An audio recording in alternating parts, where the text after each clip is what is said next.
Imagine the middle of the day suddenly turning dark, the temperature dropping, and the sun disappearing behind a black circle surrounded by a glowing ring of light. That's a solar eclipse. One of the most breathtaking events in the sky. But how does it actually happen? Let's break down the fascinating science behind solar eclipses. A solar eclipse happens when the moon moves directly between the Earth and the sun, blocking the sun's light from reaching part of the Earth's surface. It's like when you hold your hand in front of a flashlight, your hand casts a shadow. In this case, the moon is casting a shadow on Earth. But because the moon is much smaller than the Earth, only a small part of the planet falls under its shadow at any time. There are two main parts to the moon's shadow, the umbra and the penumbra. The umbra is the darkest central part where the sun is completely blocked. That's where people experience a total solar eclipse.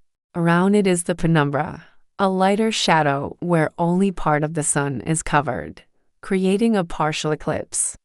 The path of totality, the thin line across the Earth where the full eclipse is visible, is usually only about 100 kilometers wide.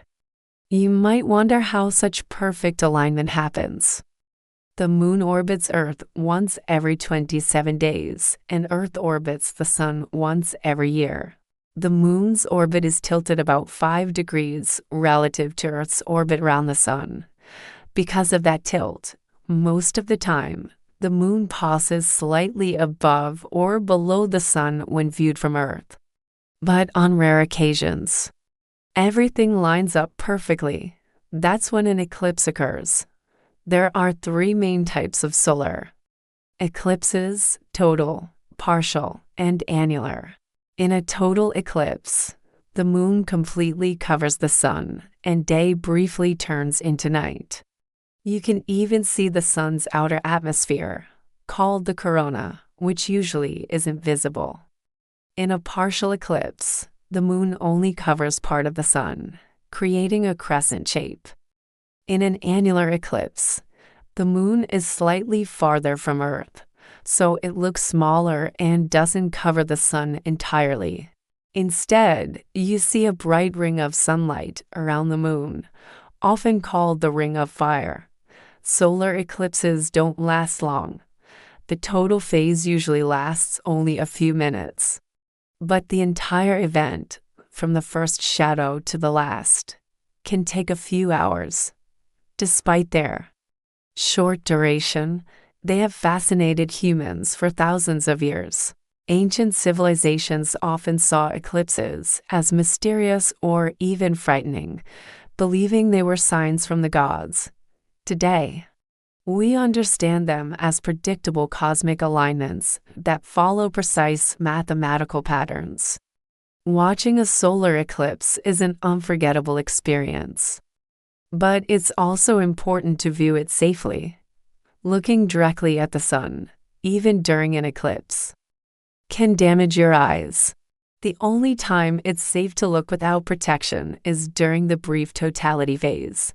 At all other times, you should use special solar viewing glasses or indirect viewing methods. Solar eclipses remind us how perfectly timed and balanced our solar system is. The moon is about 400 times smaller than the sun, but also about 400 times closer to Earth.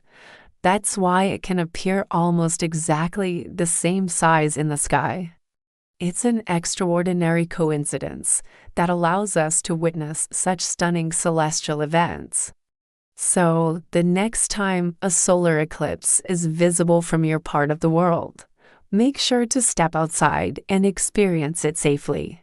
It's a cosmic dance between the Earth, moon, and sun, all moving in perfect harmony. If you love exploring how the universe works, subscribe to my channel How Things Work and comment the next topic you want to learn.